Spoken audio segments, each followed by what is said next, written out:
ಹಾಗೂ ಅಲ್ಲಿ ನಡೀತಕ್ಕಂತಹ ಯಾವ ಚಿಕಿತ್ಸೆಗಳ ಬಗ್ಗೆ ಮಾಹಿತಿಯನ್ನು ನೀಡಿದಂತಹ ಡಾಕ್ಟರ್ ಗಂಗಾಧರ ಸ್ವಾಮೀಜಿ ಅವರಿಗೆ ನಮ್ಮ ಹೃದಯಾಂತರಾಳದ ವಂದನೆಗಳನ್ನು ಸಲ್ಲಿಸುತ್ತಾ ಇದೀಗ ಡಾಕ್ಟರ್ ಜನಾರ್ದನ ಐತಾಳ್ರ ಒಂದೆರಡು ಅನಿಸಿಕೆಗಾಗಿ ಈ ವೇದಿಕೆ.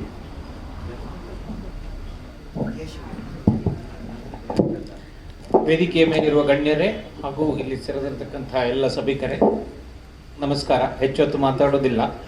ನಮ್ಮ ಆಸ್ಪತ್ರೆಯ ಬಗ್ಗೆ ನಮ್ಮ ರಿಜಿಸ್ಟ್ರಾರ್ ಆದಂಥ ಗಂಗಾಧರ ಸ್ವಾಮೀಜಿ ಅವರು ಎಲ್ಲ ವಿವರ ನೀಡಿದ್ದಾರೆ.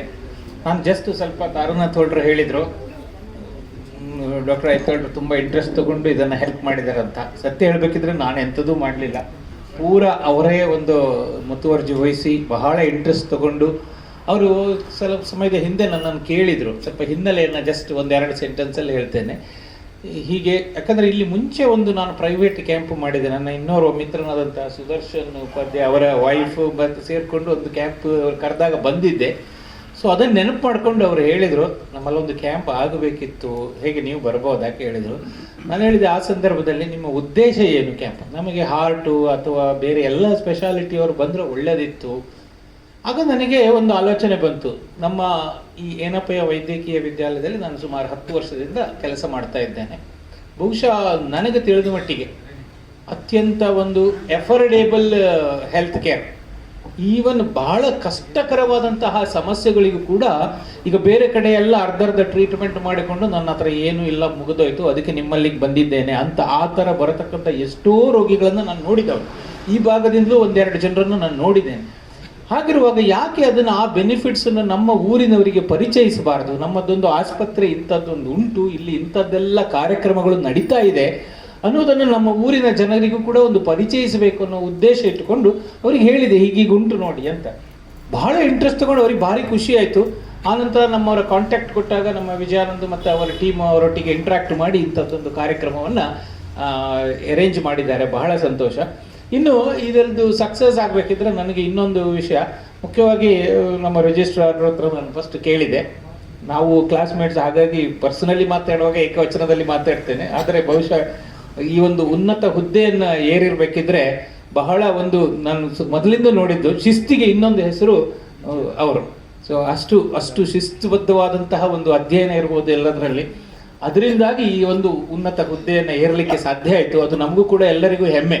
ನಮ್ಮ ಒಬ್ಬರು ಕ್ಲಾಸ್ಮೇಟ್ ಇಂಥದ್ದೊಂದು ಸ್ಥಾನವನ್ನು ಏರಿದ್ದಾರೆ ಅನ್ನುವಂಥದ್ದು. ಹಾಗೆ ಅವರ ಹತ್ರ ಕೇಳಿಕೊಂಡಾಗ ಬರ್ತೇನೆ ನಾನು ಅಂತ. ಸೊ ಭಾಳ ಖುಷಿ ಆಯ್ತು ನನಗೆ.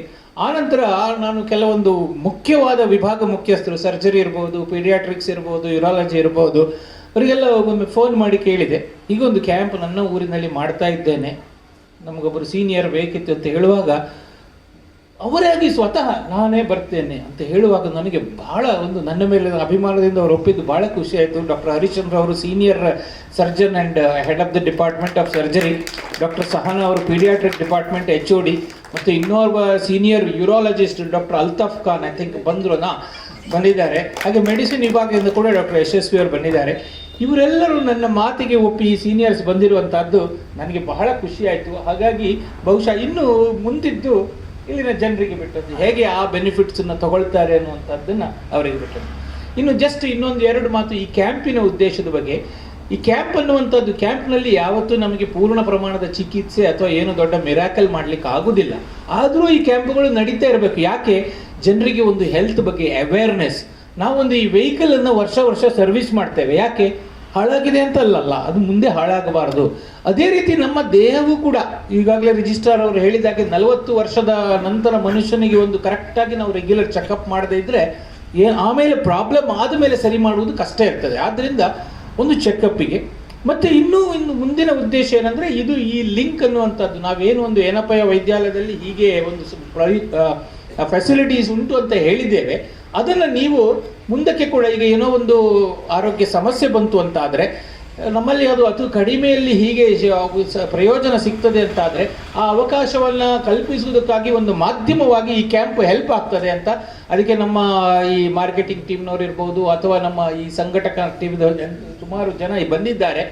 ನಿಮಗೆ ಈ ನಮ್ಮಲ್ಲಿ ಯಾವ ರೀತಿಯ ಬೆನಿಫಿಟ್ ಸಿಗ್ತದೆ. ಸೊ ಕಾಯಿಲೆಯನ್ನು ನಾವು ಇವತ್ತು ಕಂಡುಹಿಡಿದ್ರೂ ಕೂಡ ಅದರ ಒಂದು ಕಾಯಿಲೆಗೆ ಬೇಕಾದಕ್ಕಂಥ ಜೀವನ ಪರ್ಯಂತದ ಚಿಕಿತ್ಸೆಯನ್ನು ಮಾಡುವುದಕ್ಕೆ ಹೆಲ್ಪ್ ಮಾಡಲಿಕ್ಕೆ ರೀತಿಯಲ್ಲಿ ನಮ್ಮ ಆಸ್ಪತ್ರೆ ಬದ್ಧವಾಗಿದೆ ಅನ್ನೋದನ್ನು ಹೇಳ್ತಾ ನನ್ನ 2 ಮಾತನ್ನು ಮುಗಿಸ್ತೇನೆ.